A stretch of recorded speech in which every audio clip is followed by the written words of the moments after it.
Welcome to our YouTube channel. ಹಾಗೆ subscribe ಮಾಡ್ಕೊಳ್ಳಿ friends. ಭೂಮಿಯ ನಕ್ಷೆಯಲ್ಲಿ ಕಾಣಿಸದಷ್ಟು ಚಿಕ್ಕ ಹಳ್ಳಿ ಅದು. ಆದರೆ ಆ ಹಳ್ಳಿಯ ಹೃದಯದಲ್ಲಿ ಒಂದು ಜೀವಂತ ಉಸಿರು ಇತ್ತು.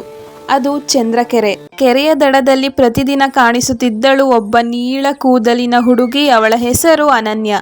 ಮಗಳೇ, ಈ ಕೂದಲು ನಿನ್ನ ಶಕ್ತಿ. ಈ ಕೆರೆ ಹೇಗೆ ಎಲ್ಲರ ನೋವನ್ನು ಮೌನವಾಗಿ ತಾಳಿಕೊಳ್ಳುತ್ತದೆಯೋ ಹಾಗೆ ನೀನು ಬಲವಾಗಿರಬೇಕು. ತಾಯಿ ಹೋದ ನಂತರ ಅನನ್ಯಾಳಿಗೆ ಮಾತಾಡೋಕೆ ಉಳಿದಿದ್ದು ಈ ಕೆರೆ ಒಂದೇ. ನೀನು ನನ್ನ ಮಾತು ಕೇಳ್ತೀಯ ಕೆರೆ? ನಾನು ಒಬ್ಬಳಲ್ಲ ಅಲ್ವಾ? ಕೆರೆಯು ಅನನ್ಯಾಳ ಪ್ರಪಂಚವಾಗಿತ್ತು. ಒಂದು ವರ್ಷ ಮಳೆ ಬಾರದ ವರ್ಷ. ಚಂದ್ರಕೆರೆಯ ಉಸಿರು ನಿಧಾನವಾಗಿ ಕಡಿಮೆಯಾಗತೊಡಗಿತ್ತು. ನಿನ್ನನ್ನು ಉಳಿಸಿಕೊಳ್ಳಲಾರೆ. ನಿನ್ನ ಜೊತೆ ನನ್ನ ತಾಯಿಯ ನೆನಪು ಕೂಡ ಹೋಗಿಬಿಡುತ್ತಾ ಎಂದು ಅನನ್ಯ ಬಿಕ್ಕಿ ಬಿಕ್ಕಿ ಅಳುತ್ತಿದ್ದಳು. ಮಗಳೇ, ಕೆರೆ ಉಳಿಯಬೇಕಂದ್ರೆ ಜನರ ಮನಸ್ಸು ತುಂಬಬೇಕು. ಜನರೇ, ಇಲ್ಲಿ ಕೇಳಿ, ಈ ಕೆರೆ ನಮ್ಮ ಜೀವ. ಇದು ಉಳಿದರೆ ನಾವು ಉಳಿಯುತ್ತೇವೆ ಎಂದು ಅನನ್ಯ ಜನರಿಗೆ ಸ್ಫೂರ್ತಿ ತುಂಬಿದಳು. ಒಬ್ಬಳ ಧೈರ್ಯ ಒಂದು ಹಳ್ಳಿಯ ಬಲವಾಯಿತು. ಮಳೆ ಬಂತು, ಕೆರೆಯು ಬದುಕಿತು, ಹಳ್ಳಿಯೂ ಬದುಕಿತು.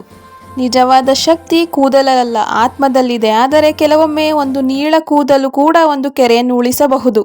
ಸಮಯ ಹರಿದು ಹೋಯಿತು. ಆದರೆ ಚಂದ್ರಕೆರೆಯ ಕಥೆ ಹಳ್ಳಿಯೊಳಗೆ ಮಾತ್ರವಲ್ಲ, ಮಕ್ಕಳ ಮನಸ್ಸಿನೊಳಗೂ ಕೂಡ ಬೆಳೆಯಿತು. ಆದರೆ ಕೆಲವು ಕಣ್ಣುಗಳಿಗೆ ಕೆರೆ ಎಂದರೆ ಜೀವ ಅಲ್ಲ, ಅದು ಕೇವಲ ಜಾಗ. ಈ ಜಾಗ ಸರ್ಕಾರದ ಯೋಜನೆಗೆ ಬೇಕು.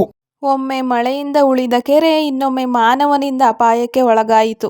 ಈ ಕೆರೆ ಕೇವಲ ನೀರಲ್ಲ, ಇದು ನಮ್ಮ ತಾಯಿಯಂತೆ. ತಾಯಿಯನ್ನು ಮಾರೋದು ಯಾರಿಗೂ ಹಕ್ಕಿಲ್ಲ. ಒಬ್ಬಳ ಧ್ವನಿ ಮತ್ತೊಮ್ಮೆ ಹಳ್ಳಿಯ ಹೃದಯವಾಯಿತು. ಕೆರೆ ಉಳಿಯಬೇಕಾದರೆ ಮಳೆ ಸಾಕಾಗುವುದಿಲ್ಲ, ಮಾನವನ ಮನಸ್ಸು ತೊಯ್ಯಬೇಕು. ಮತ್ತೆ ಸಿಗೋಣ ಮುಂದಿನ ವಿಡಿಯೋದಲ್ಲಿ. Thank you.